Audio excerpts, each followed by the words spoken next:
Hello बच्चों, इस video में देखेंगे हम कक्षा 5 की हिंदी की कार्य पुस्तिका का जो बुनियादी कौशल विकास कार्य पुस्तिका है उसका कार्य पत्रक नंबर 3। तो आइए देखते हैं। चित्र को देखकर उस पर शिक्षक या सहपाठी से चर्चा कीजिए तथा इस पर 5-6 वाक्य लिखिए। बच्चों, ये चित्र दिया हुआ है, इसमें दीपक, लालटेन, मशाल, बल्ब और ट्यूबलाइट आदि है कुछ।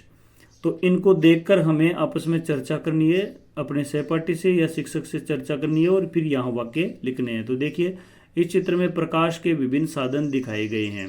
इस चित्र में बच्चों प्रकाश के अनेक साधन दिखाए गए हैं। फिर देखिए, सबसे पहले एक दीपक है, उसके पास में एक लालटेन रखी है। बच्चों, यहाँ पहले सबसे पहले दीपक है, फिर उसके बाद में लालटेन रखी गई है। यह पुराने समय में उपयोग होने वाले प्रमुख साधन थे। उजाले के लिए इनको काम में लेते थे पुराने समय में। फिर आगे चित्र में एक बल्ब और एक ट्यूबलाइट भी दिखाई दे रही है। यहाँ बल्ब और ट्यूबलाइट जो आधुनिक जो वर्तमान काल में चल रहे हैं वो वाले साधन है उजाले के। और एक मशाल भी दिखाई गई है। बच्चों, एक मशाल भी है जो पुराने समय में प्रचलित थी उजाले के लिए। तो ये सारे चित्र है, ये सारे के सारे जो चीज़ें हैं ये उजाले के लिए है, जो मतलब पुराने समय से लेकर वर्तमान समय तक अभी तक जो प्रचलित में है वो चीज़ें। फिर देखते हैं प्रश्न नंबर 2। रेखांकित वर्णों पर उचित मात्रा लगाकर सही शब्द बनाइए। यहाँ इन वर्णों पर मात्रा लगानी है उचित, जैसे बड़ी की, एक की, बड़ी ई की, ओ की और ऊ की, ये 3 मात्राएं हैं। एक तो बड़ी ई हो जाएगा और एक हो जाएगा ओ और एक छोटा ऊ। तो आइए देखते हैं। इसमें कट, इसमें लगा दिया हमने कटु, ऊ लगा दिया। ज्ञान में ज्ञानी बना दिया ई की लगा के। चमेल में चमेली बन गया बड़ी की मात्रा। गुलाब में इसमें गुलाब है, इसमें ऊ की मात्रा लगा दी तो गुलाब बन गया। कठोर में कठोर बन गया।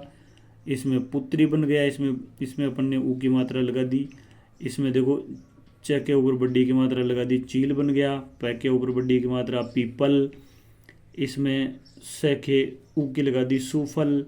और इसमें दुसाला, इसमें गोरा, इसमें ओ की मात्रा लगा दी बच्चों तो गोरा बन गया। इसमें पुलाव, इसमें हमने ओ की मात्रा लगा दी तो ढलो। में ओ की मात्रा लगाई मोती।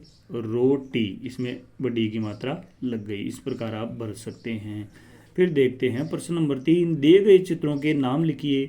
बच्चों, ये सबको पता है कि ये पतंग होती है इसलिए पतंग का नाम लिख दिया। ये उल्लू है तो उल्लू लिख दिया। ये टायर है तो इसका नाम टायर लिख दिया। पहिया है। और ये गमला है तो गमला लिख दिया। ये दरवाज़ा है तो दरवाज़ा इसका नाम लिख दिया। अब देखते हैं प्रश्न नंबर 4। कहानी पढ़िए व समझिए। ये कहानी हमें पढ़नी है और समझनी है। देखो, एक रात कृष्णा ने आसमान में चांद देखा। उसने चांद पर जाने की सोची। वह रॉकेट के कारखाने में गई। उसने एक रॉकेट लिया और चल पड़ी चांद पर। रास्ते में उसे गहरा अंधेरा व सन्नाटा मिला। वह डर गई लेकिन कृष्णा चलती रही। उसने चांद पर पहुंचकर देखा कि वहां पर गहरे गहरे गड्ढे हैं, ऊंचे ऊंचे पहाड़ है, वहां पानी नहीं है और ना ही पेड़ पौधे हैं, वहां पर लोग भी नहीं है। उसने सोचा ऐसी जगह क्या रहना और वह अपने घर वापस लौट आई। फिर आगे देखते हैं बच्चों प्रश्न नंबर 5। इस कार्य पत्रक में दी गई वस्तुओं में से अपनी पसंद की वस्तु चुनिए और उसके बारे में लिखिए। बच्चों, इस तीसरे कार्य पत्रक में जो भी वस्तुएं दे रखी है उन वस्तुओं में से कुछ वस्तुएं चुननी है और फिर उनके बारे में हमें लिखना है। तो बच्चों, मैंने यहाँ 3 वस्तु चुनी और उनके बारे में बता रहा हूँ। देखिए, पहली पतंग, ये यहाँ से पतंग मैंने उठाई और यहाँ इसको लिख दिया। तो देखिए, पतंग एक बहुत ही सुंदर और रंग बिरंगी वस्तु है और इसके बारे में हम और भी चीज़ें लिख सकते हैं पतंग के बारे में। फिर दूसरा गमला। गमला देखिए, गमला एक पात्र होता है जिसमें पौधे लगाए जाते हैं। बच्चों, ये गमला है, इसमें पौधे लगाते हैं। फिर आता है उल्लू।